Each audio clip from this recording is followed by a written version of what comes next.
తీవ్రమైన కాలుష్యం మూలంగా క్యాన్సర్ల ముప్పు ఉంటుందని తెలుసు. కాలుష్యం ధాటికి గుండె జబ్బుల తాకిడి కూడా పెరుగుతున్నట్లు పలు అధ్యయనాల్లో ఇప్పటికే వెల్లడైంది. తాజాగా సంతానలేమి కూడా ఈ సమస్యల జాబితాలోకి వచ్చి చేరింది. కాలుష్య కాసారాలకు దగ్గరగా ఉండే మహిళల్లో సంతాన సామర్థ్యం తగ్గుతున్నట్లు నిపుణులు చెబుతున్నారు. చాలా కాలంగా వాయు కాలుష్యానికి గురవుతున్నప్పుడు ఆ ప్రభావం మహిళల పునరుత్పత్తి వ్యవస్థపై ఎలాంటి ప్రభావం చూపుతుందో ఇప్పుడు తెలుసుకుందాం.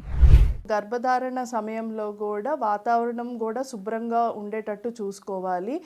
వీలైనంత వరకు ఎక్కువ బయటికి అంటే ట్రాఫిక్ టైం ఎక్కువ పీక్ అవర్స్లో కూడా బయటికి కొంచెం ఏదైతే విషవాయువులు ఎక్కువ ఉంటాయో ఆ టైంలో కొంచెం ఏదైనా అత్యవసరమైన పని లేకపోతే గనక బయటికి రాకోకుండా ఉంటే కొంచెం మంచిగా ఉంది.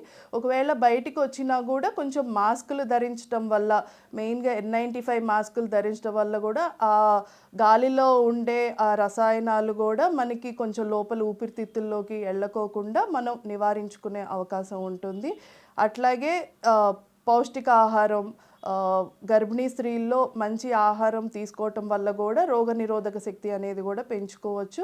ఎక్కువ నీరు తాగాలి, బాగా హైడ్రేట్ అవ్వాలి. ఎక్కువ నీరు తాగటం వల్ల కూడా మన బాడీలో ఉన్న మలినం కూడా బయటికి పాస్ అయ్యే అవకాశం ఉంటుంది. ఇంటి దగ్గర కొంచెం ప్రశాంతమైన వాతావరణం కలిగి ఉండటం, ఎక్కువ చెట్లు నాటుకోవటం, ఇంట్లో కూడా కొంచెం మొక్కలు పెంచుకోవటం, ఏదైతే గాలి శుద్ధిపరుస్తుందో అలాంటి మొక్కలు పెంచుకుంటే కొంచెం ఆ గాలిలో విషవాయువులు అవి కొంచెం తగ్గే అవకాశం ఉంటుంది.